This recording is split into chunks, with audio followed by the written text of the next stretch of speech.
Clap your hands to Jesus! Praise God! Praise God! Glory, glory! Praise God! Pakisabi mo nga sa katabi mo, I experience heaven here on earth. Amen. Glory to God. We cannot stop the presence of God. Sige po, bago pa tayo umupo, pwede bang isa pang palakpak sa Panginoon?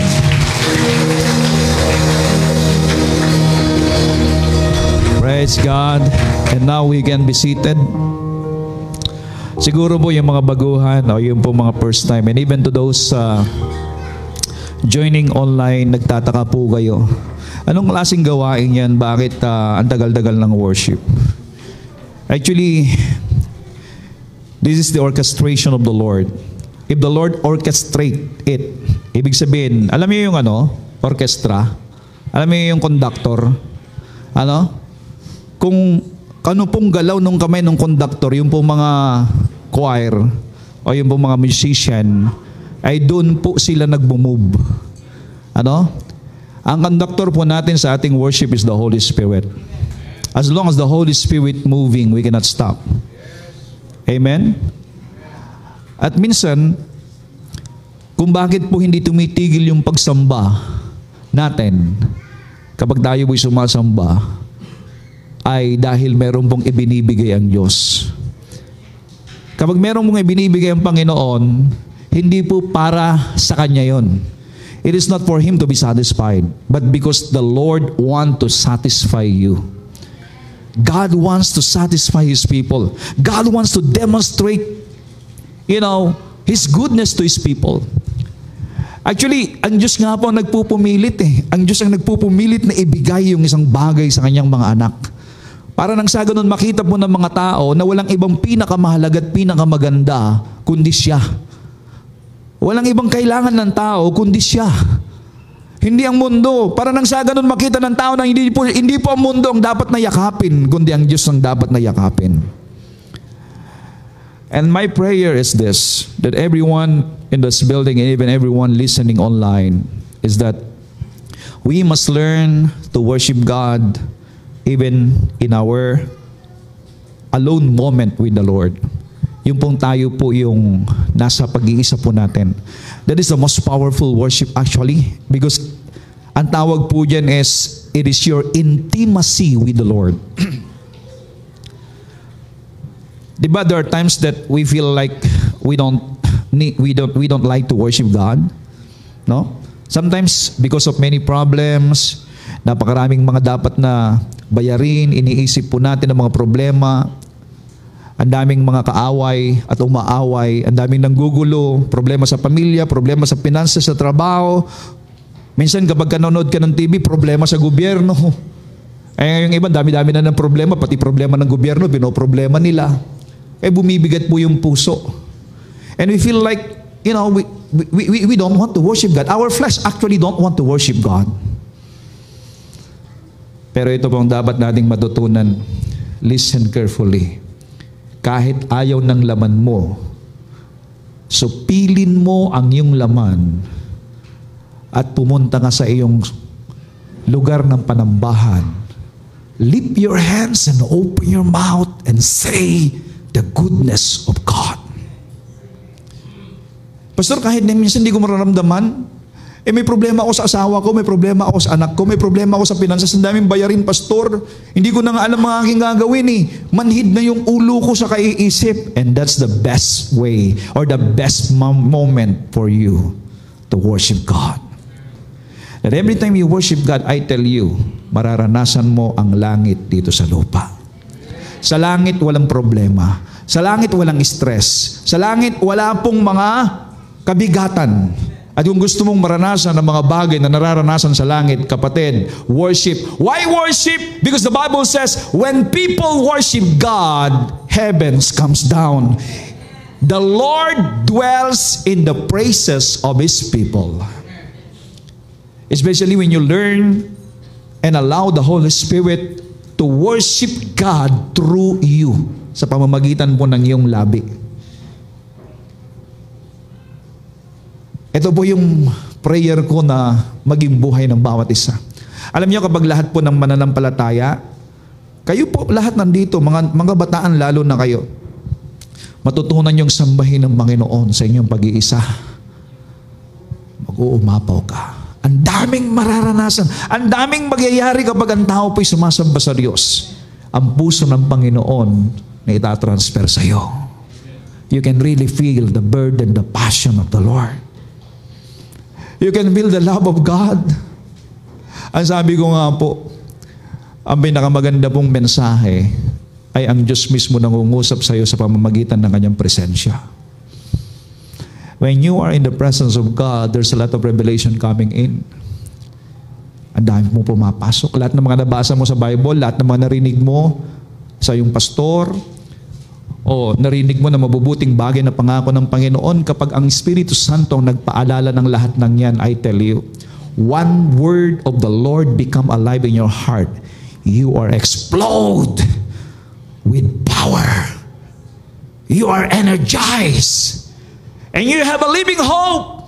Pag naging buhay ang pag-asa ng isang tao, mga tugo niya, buto, laman, balong-balunan, lahat ng bahagi ng kanyang katawan, atay niya, tumatalon sa tuwa.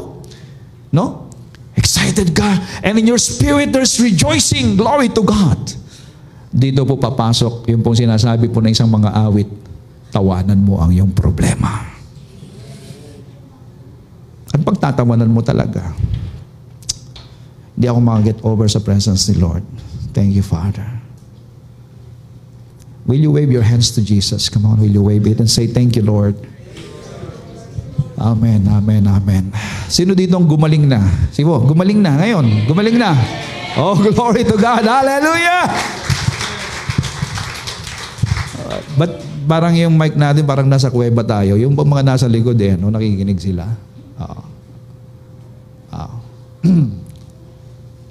Okay, so let's go to the message of the Lord today. And I do believe the Lord will lead us to finish this message before 12 o'clock. Handa po ba kayo sa mensahe ng Panginoon? Natutuwa po ako sa mga patotoo, ng mga studio family, Sir Arlene. Tingnan nyo yan, ha? Nag-uuma po, ang dami na po talagang naghahanap po ng pag-ibig ng Lord.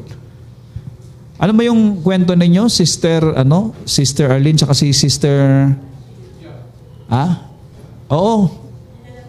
O yan, nakasabay mo lang sa tricycle, tama? Naghahanap ka ng masasambahan, tama? O, di ba? Ang dami na po naghahanap talaga eh. Tayo na pong hinahanap, ganyan po ang pag-ibig ng Lord. Amen? And now, the whole family. And I tell you, this is not the time. We are praying for family sa mga Bible sa mga prayer meeting natin. Sabihin ko sa inyo, kahit na mag-second service tayo dito, 3 service dito, bago po may tayo yung ating pong building. Okay? All your family, huwag kayong papayag na mamamatay kayong hindi sila ligtas. Okay? Ibig ko sabihin, huwag kayong papayag na mag-exit kayo sa mundong ito na hindi nyo man lang sila nabahaginan ng salita ng Diyos. Yan ay sinasabi ko, kapag tayo po ay nagwo-worship, ay grabe. Maramdaman mo ang tibok ng puso ng Diyos, kaligtasan ng iyong mga mahal sa buhay. At any cost, could you imagine the Lord? The Lord came from heaven to earth to make a way for salvation. Iniwan niya ang langit para sa iyo, para sa iyong mga mahal sa buhay. Libre niyang ibinigay, pero po, hindi po ito libre na walang bayad. Buhay po niya ibinayad. Ang sabi po ng Bible, we are purchased by the blood of Jesus Christ. And you know what? The blood of Jesus Christ ay hindi kayang pantayan. Kahit gapatak na dugo ng Panginoong Jesucristo, hindi niya kayang pantayan ang anumang mga mamahaling bato sa mundong ito, kahit pagsamasamahin mo ang lahat ng diamante, ng gold, lahat ng mga mamahalin at yaman dito sa mundong ito, lahat ng mga dolyares, lahat ng mga euros and pounds and every money in this world, hindi niya kayang tumbasan kahit gapatak na dugo ng Panginoong Hesukristo. Yan ang pinambayad sa iyo at sa iyong mga mahal sa buhay. Ibig sabihin, napakahalaga mo. You are so precious, my friend. And we good God, because you are precious. Mararamdaman mo lamang yan kapag yung pong puso ng Lord ay naisalin sa iyo. And again, in prayer, in worship, the presence of God, the heart of God will become your heart. Okay? At yung pong patutuo ni Dia, maliit pa yan, Dia.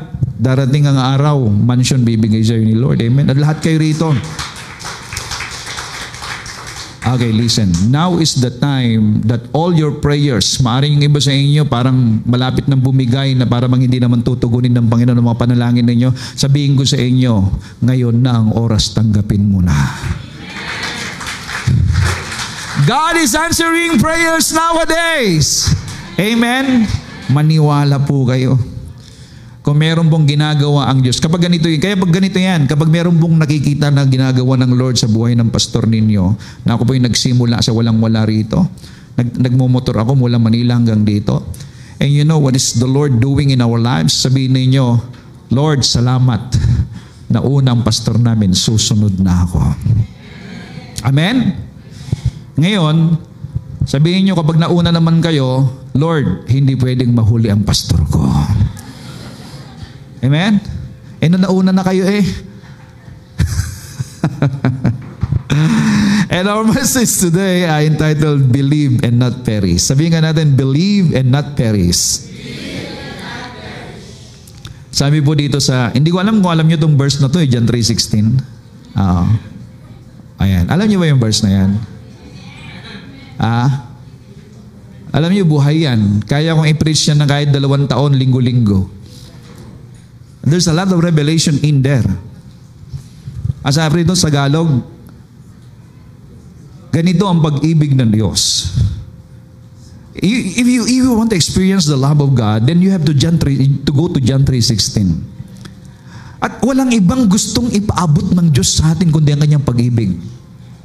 Ang pag-ibig ng Diyos sapat na, kapatid, upang lahat ng kailangan mo sa buhay na ito ay maging sakdal, maging ganap, at may provide lahat. Ganito ang pag-ibig ng Diyos sa mga tao.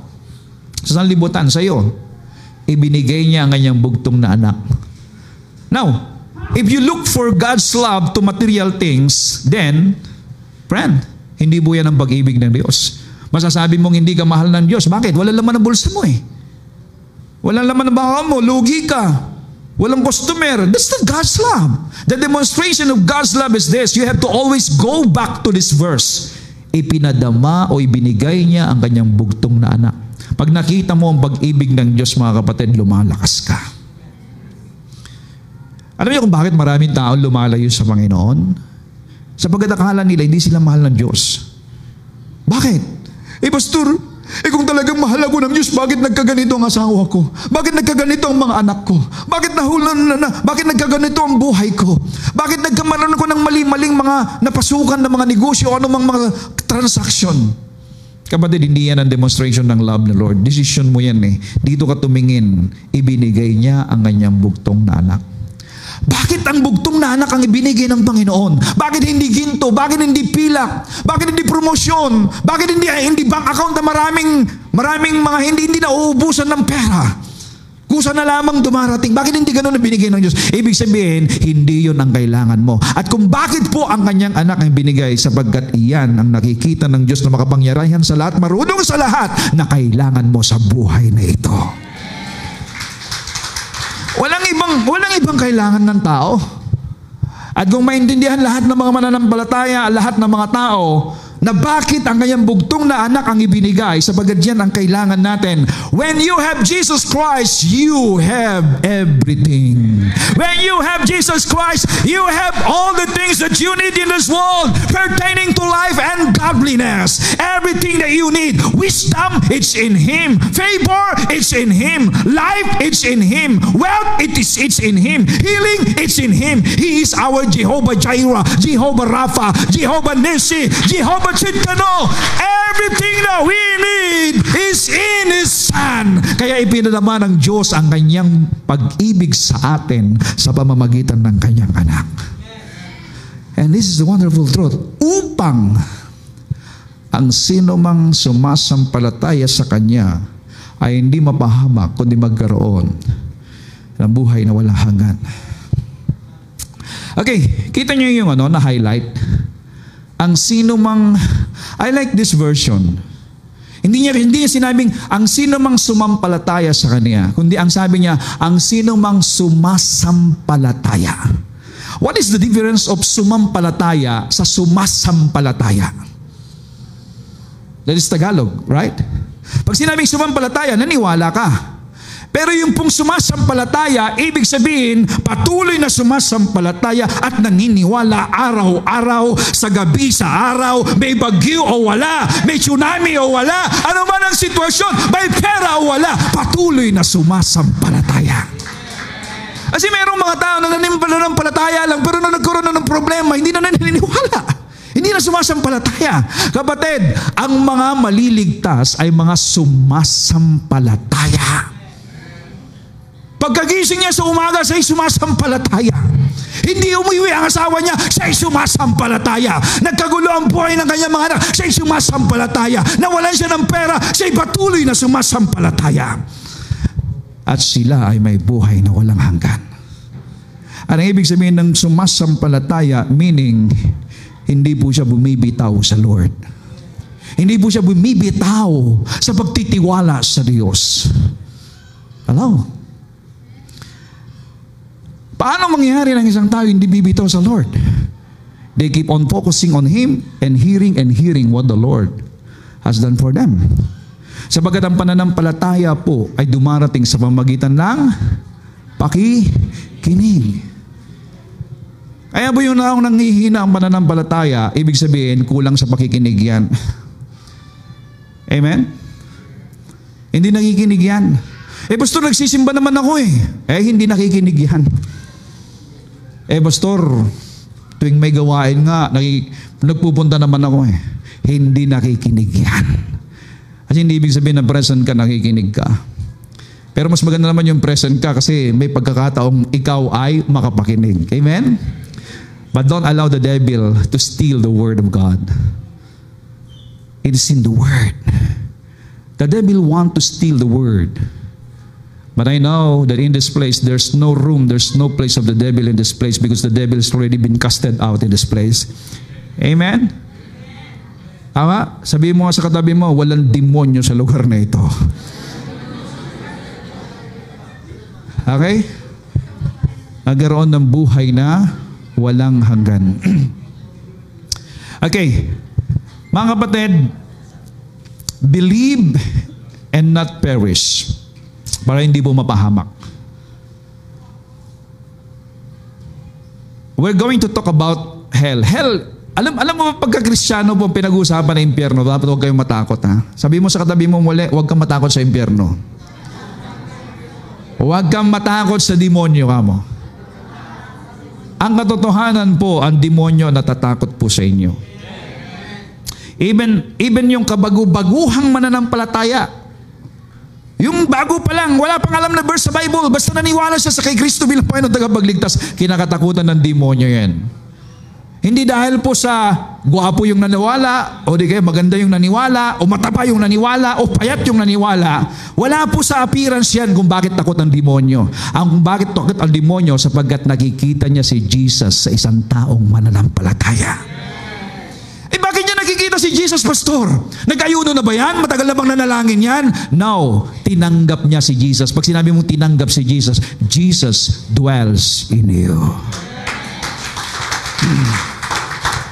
At ang tao pong pinapanahanan ng Panginoong Jesucristo ay pinapanahanan ng buhay sapagkat si Jesucristo ay buhay. Amen? When you receive Christ, you receive life. Why? Because Christ is the life. Hindi ka nagpapagal para magkaroon ng buhay na walang hanggan. Tinanggap mo ang buhay na walang hanggan. So you must know your identity. You must know who you are. And you know, when we talk about hell, hindi dapat ito kinakatakutan. Kundi, magbibigay sa atin ng alarma na dapat tayong magkaroon ng spirit of urgency that those without Christ, especially our loved ones, ay kinakailangan sagipin natin sila mula sa kapahamakan. Baka mamatay sila bukas. Baka mamatay sila mamaya. We heard a lot of news that many people die prematurely. Hindi pa panahon para mamatay na kaagad. And we don't know kung sino ang susunod. Baka mamaya, yung kapitbahay mo na, o yung kasama mo na sa bahay, you don't know. So kinakailangan, we have to have that spirit of urgency because sabi po ng Bible, now is the day of salvation. When the Bible says now is the day, not tomorrow, not the other day, now. Kaya kapag narinig mong salita ng Diyos, now, huwag patigasin ng ulo. For tomorrow might be too late.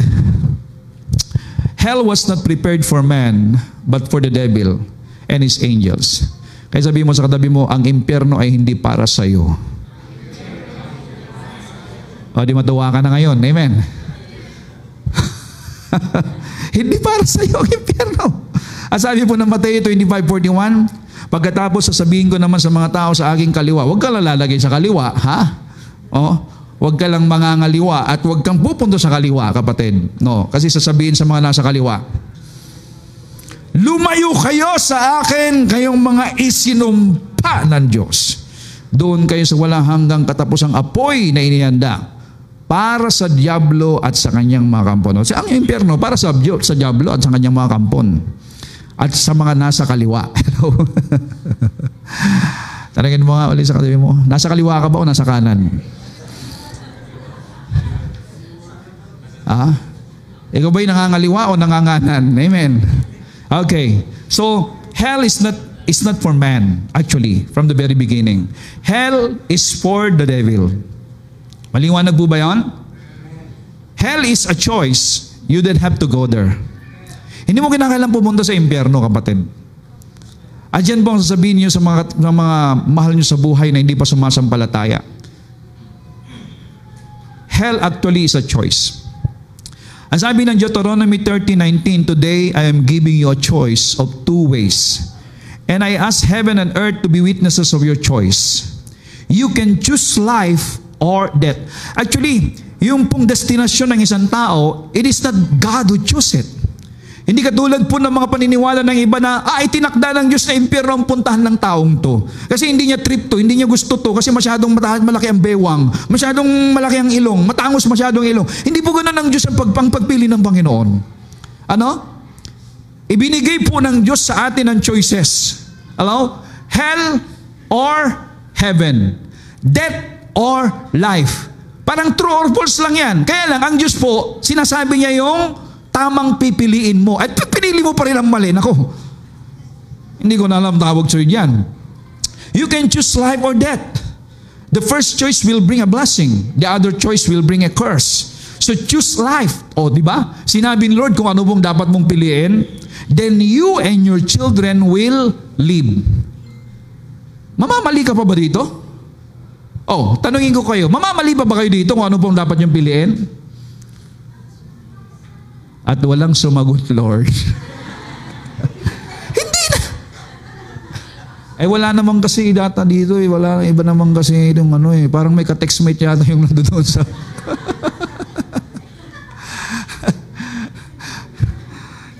kaya naman pala hindi nila alam kung anong pipiliin eh, no? Mukhang yung operator doon ng ano Sabihin mo nga sa kapit sa mga nasa kalayod, hoy, gising! Okay. So hell is a choice, my friend. Pero dapat ganito, tayo po ang pumili ng tama para sa mga mahal natin sa buhay. We have to teach them to choose the right one. Okay? So why hell is horrific? Bakit po nakakatakot po ang hell? Because God's attribute are not present there. Ito po yun. Many do not realize that the good we all enjoy is from God. Good doesn't exist apart from Him. Okay, listen.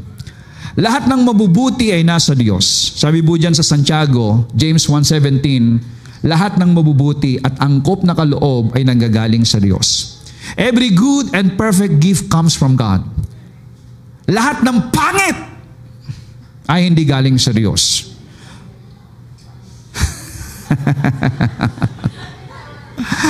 Lahat ng pangit na bagay ay hindi galing sa Diyos yan.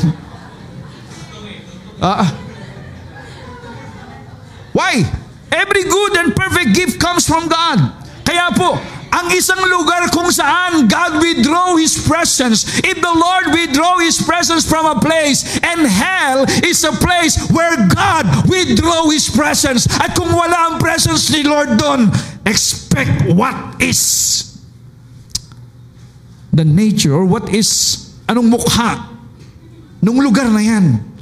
Kaya nga po ang impyerno ay puno ng kadiliman, kahirapan, because God withdraw His attribute, His love, His presence in that place. Ang isang lugar na walang presence ni Lord ay impyerno. Kaya nga po dito po sa, even here in this place, actually, this place, this earth is full of God's goodness. Ang sabi po ng Bible, the earth is the Lord and the fullness thereof. Ibig sabihin, ang earth na kinalalagyan natin ay punong-puno ng kabutihan ng Diyos. Yung pong mga halaman, yung mga tubig, yung pong mga bunga po ng mga prutas, lahat po ng ini-enjoy natin dito sa mundong ito, it comes from God. So ibig sabihin, puno ng kabutihan ang mundong kinalalagyan natin. Kaya akala ng mga tao na kahit sila'y malayo sa Diyos, nag-i-enjoy naman sila ng mga mabubuting bagay. Hindi nila alam, yung ini-enjoy nila galing sa Diyos. Sa akala nila, hindi sila maghihirap. Mga kapatid, iba po ang lugar ng impyerno. Walang bagay na kabutihan ng Diyos doon. Dito sa mundong ito, kahit hindi ka maniwala sa Diyos, ma-enjoy mo pa rin ang kabutihan kasi nga po, puno ng kabutihan ang mundong ginawa ng Diyos. Pero ito, sa isang tahanan na hindi ang presence ni Lord ang nag-orchestrate. Walang presence ni Lord sa isang tahanan. Kahit puno yan ng pera, puno yan ng pagkain ng kanilang rep, punong-puno yan ng mga bagay na mabubuti o magaganda na nabili nila sa kung saan-saang mga lugar. If there is no presence of God in that place, merong kagulumihanan, merong espiritu ng kalungkutan, emptiness sa tahanang yan.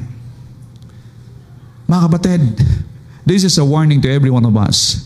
Even tayong mga Kristiyano, yes, the presence of God is in you. It dwells in you. But if you don't allow to minister the Holy Spirit in your life, sa inyong pagsasama, sa inyong pamilya, mararanasan ninyo ang espiritu ng darkness na siyang gumugulo sa buhay ng mga tao. Lalo na sa panahon natin ngayon, pagulo ng pagulo ang mundo. Kaya sabi ng Panginoon, huwag mong tanggalin ang iyong focus sa Lord. Why? You're gonna sink like Peter. Lulubog ka, katulad ni Pedro. There's a lot of temptation nowadays. There's a lot of greediness, corruption, rebellion in this world. There's a spirit of laziness. There's a spirit of confusion. There's a spirit of lust in this world nowadays. Kaya kapag wala ang presensya ng Diyos, yung mga espiritong ito ay puputakte sa isang Kristiyano. At ang pinakatuso po talaga ang demonyo noon pa man, maging sa buhay ng Panginoong Jesucristo, ang i-offer niya para mapalayo ang tao sa Panginoon ay mga bagay sa mundo. And He did that to Jesus Christ. Ano sabi niya sa Panginoon? Kita mo lahat ng yan, ibibigay ko sa iyo lahat yan. Sumamba ka lang sa akin. So the devil will offer something to people para lamang sila ay lumayo at huwag magtiwala sa Diyos. Again, blessing is good. And the blessing that comes from God brings joy in the heart of a person. Ang pagpapala ng Diyos ay nagbibigay ng kagalakan. Ang pagpapala ng Diyos ay nagbibigay ng mas mainit, mas maalab na paglilingkod sa Diyos. And we have to be careful. Many Christians and even some are pastors na nung nabagpala ng gusto, nawala sila. Naging sabungero. Lumayo sila. This really hurt our feelings when we heard about those news, no? Bakit? Sila po ay nabihag. Nakakala nila okay lang. Kaya nga po, don't allow even a single moment na tayo po. Ngayon, kapag tayo nahimasmasan na parang nandun na tayo dun sa bagay na nahook tayo ng diablo, ng kaaway, we have to focus again to the presence of God. And that's the reason why the Holy Spirit is with us, to remind us of who we are. You are a child of God.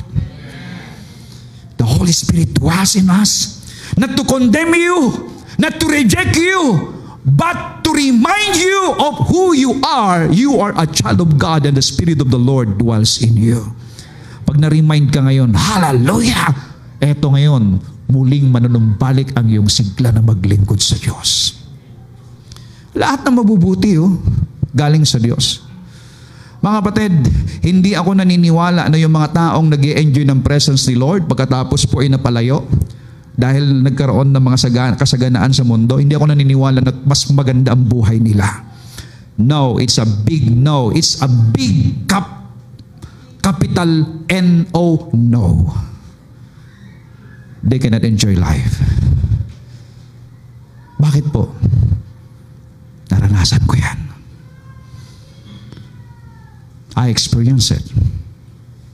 Nagkaroon po ako ng maraming pera. Pero that's the time, hindi na ako sumisimba. There's emptiness. My heart cried out, Lord, I want you, I need you. It is you who can feel the longing of my heart. You know that? Alam, pinakamatindi dito yung pong ikaw ay sisirain ng kaaway lahat. Mabuti na lang mabuti ang Diyos. Hindi nga niya pababayaan. At ito po ang kagandahan, ang pagtawag at regalo ng Diyos sa buhay natin, hindi niya babawiin. Why? Hindi nagkamali ang Diyos because God knows everything mula simula ng buhay mo hanggang sa huli. God knows you. Eto maganda, kilala ka ng Diyos. Kilala niya ang lahat sa buhay mo. Lahat ng kasikresikretuhan mo, lahat ng mga tinatago mo, wala kang maitatago sa Diyos. Alam niya ang lahat, and yet tinawag ka niya at minahal ka niya. Ganyan siya. Hindi siya nagkamali sa iyo. Sapagkat ang pagtawag ng Diyos at ang pagpili ng Diyos ay hindi sa performance mo. Pinili ka ng Diyos dahil nakita niya ang kanyang anak nasa sa iyo. At nakita niya, matapang ka. Nakita niya kahit anong mga pagsubok palaban ka. Nakita niya na kahit ikaw ay tutumba, babangon ka muli. At yan ang dahilan, pinili ka ng Diyos. Katulad ni Pedro, si Pedro po ay padalos-dalos kung mag-isip, padalos-dalos kung magdesisyon, pero nakita ng Diyos ang buhay ni Pedro, siya'y mapagbigay. Pagod na pagod, wala pong nakuha na isda maghapon, pero nung hiniram ni Lord ang kanyang bangka, ibinigay niya. At siya'y masunurin nung sinabi ni Lord sa kanya, muli mong ihagis ang iyong lambat. Alam ni Peter na mas magaling siya kay Lord sapagkat si mangingisda. Si Lord alam niya hindi, si karpintero. Alam niya na ito po'y tumutulong ng pagkakarpintero kay Joseph. Pero bakit niya sinunod? Sapagkat alam niya na siya po ay merong kakaiba sa kanya. At bakit siya pinili ng Panginoon? Sapagkat si Pedro ay masunurin. Maaaring hindi pa nadidevelop po yung pagiging masunurin niya. Sapagkat hindi pa siya napupuspos ng Espiritu Santo. Pero nung napuspos si Pedro ng Espiritu Santo, eto alam din ni Lord na si Pedro itatatwa siya ng 3 ulit. Pero bakit pinili niya? Sapagkat alam niya na kapag ito'y napuspos ng Espiritu Santo, sasabihin niya, patay patay kung patay. Hindi niyo ako mapipigilan. Hallelujah. Nung siya po'y nabuspos ng Espiritu Santo, siya po'y nilatigo at pinagbawalang ipangaral ang pangalan ng Panginoong Hesus. Pero pagkatapos po na sila po'y nalatigo, pagkatapos na sila'y pinarusahan, paglabas nila doon sa templo, sila po'y dire-diretso pumunta kung saan may mga tao, muli silang nangaral ng pangalan ng Panginoong Hesukristo. If you are filled with the power of God, no one can stop you. You are unstoppable. Glory. And you are empowered. So, let's go back to our topic about hell. God prepared heaven as His eternal home, filled with all the attributes of His holiness and glory. But in God's preparation of hell, He removed all of His attributes or goodness from that place of torment. Winidraw ni Lord doon sa impyerno. Inilis niya lahat ng kanyang kabutihan. Kaya nga po, could you imagine? Kung dito sa mundong ito na puno ng kabutihan ng Diyos, pag hindi mo naranasan ang presence ni Lord, impyerno lang naranasan mo rito, how much more in hell? You understand me? Di ba minsan nga nakakaranas tayo na parang impyerno eh. Eh lang, maraming naninigil sa'yo, nakakasunod sa'yo na Bombay, parang impyerno na, mas matindi pa, parang mga demonyo yung mga...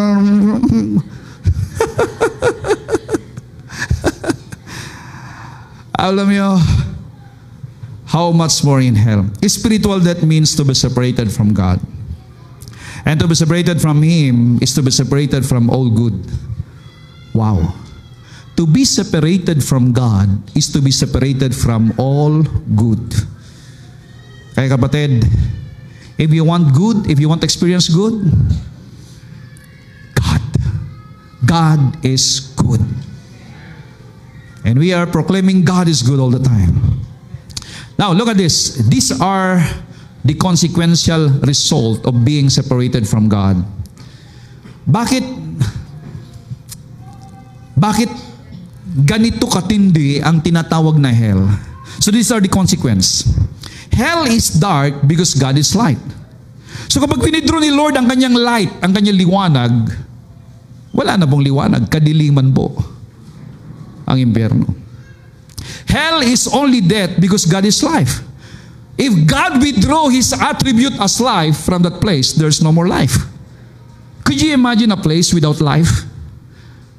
Nakita na kayo ng isang bahay na dati maganda, tinirahan ng mga Kastila, malaki, pero ngayon wala nang nakatira, puno na ng mga damo, tapos mga gagamba, no? Tapos sa gabi pinapanahanan ng mga paniki. Di ba? Empty. Wala nang mabuting bagay doon. Could you imagine that? Mas matindi pa dyan if God withdraw His life from that place. And that is hell. Tapos there's no light. Full of darkness, and that is hell. Hell is hatred because God is love. Dito sa mundong ito, kahit may mga ayaw sa'yo, may nagmamahal pa rin sa'yo. Kahit ayaw ng kapitbahay mo, may asawa ka pa rin nagmamahal. At kapag hindi ka na mahal ng asawa mo, may magulang ka pa rin nagmamahal. At kung wala ka ng magulang na nagmamahal, may asong nagmamahal sa'yo. Hindi ka iiwanan. Kaya nga, kung wala nang nagmamahal sa'yo, mag-alaga ka ng aso, very loyal yan sa'yo. Kahit di mo pa kainin ng isang linggo, hindi ka iiwanan yan. Hindi ka niya ipagpapalit. Kaya nga, yung iba, marami na talagang aso. At kapag maraming aso, alam mo na. Naghahanap ng magmamahal sa kanya. Could you imagine, God is love? Full of hatred. Naranasan nyo ng tumira o nakitira sa isang bahay na walang pag-iibigan, walang pagmamahalan? Bawat salita nila, puro pagalit. Mag-i-enjoy ba kayong tumira sa ganung bahay? Tapos full of darkness, walang buhay. Kapatid, dito pa lang sa lupa, impyerno na. And hell has no mercy because the mercy of the Lord is in the heavens. Walang awat, walang habag dun. Naranasan ko minsan nung ako po ay, pinadel po dun sa fraternity. Ako'y nagmamakaawa. Sabi ko, tama na. Hindi ko na kaya, tama na. Alam niyo yung mga kaibigan ko, alam ko nandun kasi nakapiring ako eh. Walang awa. Wala silang pakialam kung anong nararamdaman mo. Tapos kung ano-ano pang mga ipinapaturok nila at saka talagang parusa. Sabi ko, ano ba itong napasukan ko? Higit pa dyan ang impyerno. No mercy. Actually, yung ang parusang ginawa nila sa Panginoon 39 na ano? Actually, 40 yun 40 ang parusa, pero ginawa nilang 39 kasi nga, they have mercy. May isa na nagpapakitang sila'y maawain. But in hell, no more mercy because God withdraw His mercy into that place. Could you imagine? Wala na ngang kamersi-mersi sa demonyo, tapos winidraw pa ni Lord, iyan ang magiging lugar ng hell. And hell is only weakness because the Lord is the giver of strength. Walang lakas. Naranasan nyo nang nanghina? Yung dami mong problema, parang hindi mo na kaya, Lord. Buti nga, marunong ba tumawag sa Lord Hindi ko na kaya. Yung mga iba kapag wala na talagang pag-asa, yun yung mga nagpapakamatay na lang. Tumatalon na lang. Bakit nagagawa nila yon? Because they have the spirit in them that says, wala na akong pag-asa. And God withdraw His strength from that place. Hell is loud because many people will dwell in quiet resting place. Maingay sa lugar na yon. Hell was no water because water is the rain of heaven. Kaya nga po sabi po ng isang mayaman na nandoon po sa lugar ng paghihirap, gapatak lang na tubig, Lord. Ang mga Abraham, gapatak lang na tubig. Ang hinihingi niya. Pag sa akin humingi yun, kahit bigyan ko na isang drum Pero humingi niya kay Abraham, gapatak lang para lang magkaroon po ng, matigaw yung kanyang kaughawan, yung kahirapan kanyang nararamdaman. But there's no rain, there's no water in that place. Hell has no peace because Christ is the Prince of Peace. Could you imagine a place that there's no peace? Pumasok ka sa isang bahay, walang kapayapaan. Kapatid, sasabog utak mo dyan kapag walang kapayapaan. Kaya sabi ni Jah, may kapayapaan sa lugar. Alam niyo ang kapayapaan wala sa lugar nandoon kay Lord. Amen? God dwells in you. Kaya, that is hell. God never intended for man to go to hell. Even now, He is preparing a place for us in heaven. Next meeting, we're gonna talk naman about heaven. Kaya lahat ng gustong pumunta sa langit, sa linggo, dapat nandito kayo. Ilis ang pangalan dyan. At pagdating dito sa linggo, hindi makakapasok sa langit. Why? We're going to talk about heaven. Sabi rito, John 14:2, in my Father's house are many mansions. If you're not so, I would have told you, I go to prepare a place for you. And if I go and prepare a place for you, I will come again and receive you to myself, so that where I am, you may be also. This place, nung bagong-bago ako mananampalataya, grabe po, ang isip ko nakatuon sa salita ng Diyos palagi. Sa pangako ng Diyos palagi. Sa sinasabi ng Diyos palagi. At ito po ang gagandahan, pagka pala ang isip at puso mo nakatuon sa Panginoon, kahit na wala akong tuition noon, kahit nga minsan wala na akong allowance papunta sa school kasi I was just in college then. Alam nyo, nananaginip ako, nasa langit ako. Naglalakad ako. Kaya nakita ko po ang ganda ng langit. The beauty of the place. Lahat po nang nababasa ko doon sa Book of Revelation about heaven. I experience it. Ang ganda. Kaya nga po yun po yung nagbigay ng sariwang paalaala palagi sa akin. At yan ang dahilan na kahit gaano karaming pagsubok, hindi tayo tumitigil. The Lord testifies in our heart.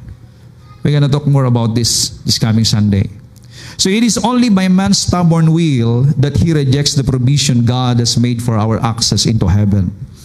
It is arrogant of man to desire to go to heaven yet demand his own terms of access.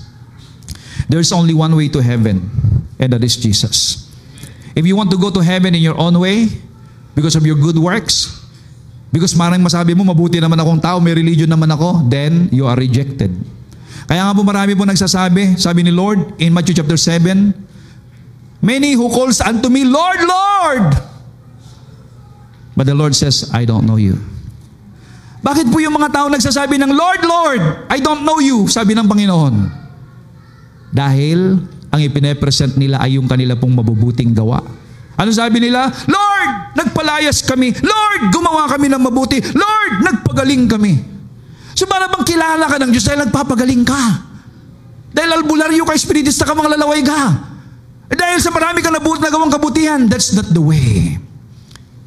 Many people saying Lord, and yet they don't believe. They don't recognize Him. They don't receive Him as Lord and Savior of their lives. Andyan po yung mga Hudyo. Tumatawag sila sa pangalan ng Panginoon and yet they reject Jesus Christ. And even here in the Philippines, many are calling the name of the Lord and yet they have no relationship with God. They have no relationship with Jesus. Many are deceived. Kaya yun po ang ating pong trabaho. That they must believe in Christ. If you want to live in God's house, you come by His way and not your own way. John chapter 3 verse 36 says, He who believes on the Son has everlasting life. Sino daw po yung mga may buhay na walang hanggan? Those who believes. And he who does not believe the Son shall not see life. The wrath of God abides upon him. See? Ano yung wrath na yan? Hindi po yan daga, ha? It is God's anger. Akala ko ba ang Diyos ay pag-ibig? Bakit meron po siyang anger? Because God is a God of just. Well, we are under grace, but we believe that God is a God of just. Lahat ng parusa ng kasalanan ay ibinuhos na ng Diyos sa kanyang anak. At ang magandang balita ay nais ng Diyos na may paabot sa lahat ng tao. Lahat ng kasalanan nila ay bayad na. So ibig sabihin, ang tao hindi pupunta sa impyerno dahil sa kasalanan. Sila ay pupunta sa lugar ng kaparusahan because they reject the payment of their sin that was made by God. Ang Diyos ang gumawa ng kabayaran ng kasalanan ng tao. Ang Diyos ang gumawa ng daan. Pagkatapos, people rejected it. Why? Because they believe in themselves. They are presenting their good works. They are presenting their effort to the Lord. They are presenting their religion. Your religion, your good works, your effort is not enough. Anong sabi po ni Lord dun sa mayamang lalaki na lumapit sa kanya? Ang sabi po ng mayaman, Lord, Master, anong gagawin ko para magkaroon ng buhay na walang hanggan? Sabi ng Lord, gawin mo mga kautusan para ipakita ni Lord sa kanya na hindi niya kayang gawin ang kautusan. Ang sabi ng mayaman, mula pagkabata, alam ginagawa ko na lang lahat niya. Ano pa pagkukulang ko? Ano bang pagkukulang ko? Ang sabi ng Panginoon ay ito, isa na lang kulang mo. So, ibig sabihin, kahit nagawa mo ang lahat, may pagkukulang ka pa rin. Kahit sinasabi mo mula pagkabata, sinusunod mo ang kautusan, kulang-kulang ka pa rin.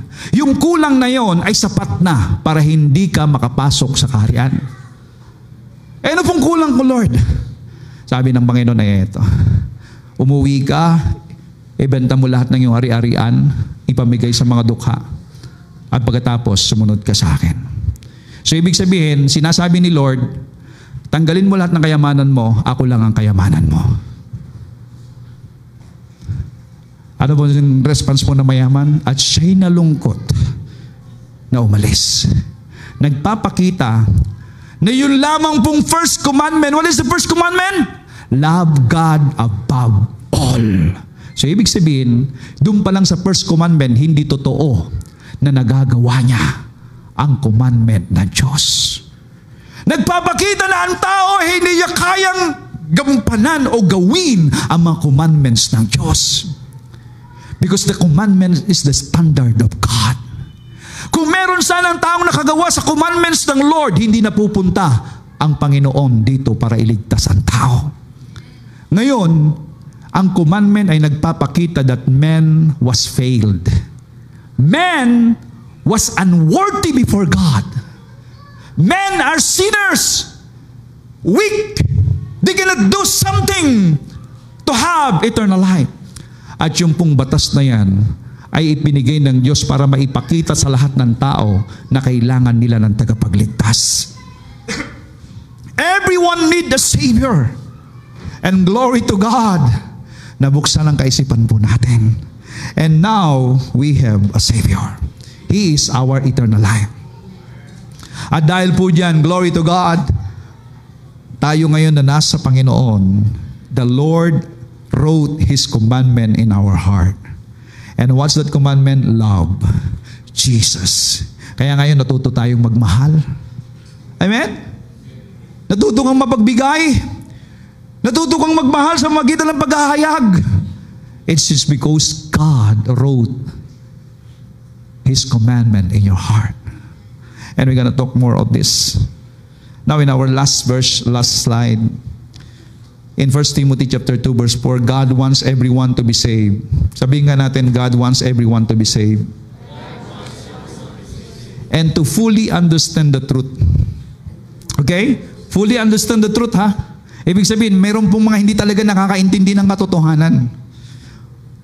There is only one God and there is only one way that people can reach God. And that way is through Jesus Christ. Mga kapatid, the only way is Christ. This is the truth. And now, you are in this truth. And the truth lives in you. And this truth is eternal life. Wala nang problema sa atin. Congratulations. No more problem in you. You already have eternal life. Kaya lang dapat makita mo yung mga mahal mo sa buhay. Yung mga hindi pa sumasampalataya. Mga kaibigan mo, kilala mo. And that's the reason why I say you worship God for that. And those people who worship God, mararamdaman nila ang puso ng Diyos. There is a lot of people that need to be saved. Hear the gospel. Friend, go. This is our mission. And the very vision of this church is to see people all over, every places, worshiping God because they receive the love of God. And that's the reason why we worship Him. Everybody stand up, please.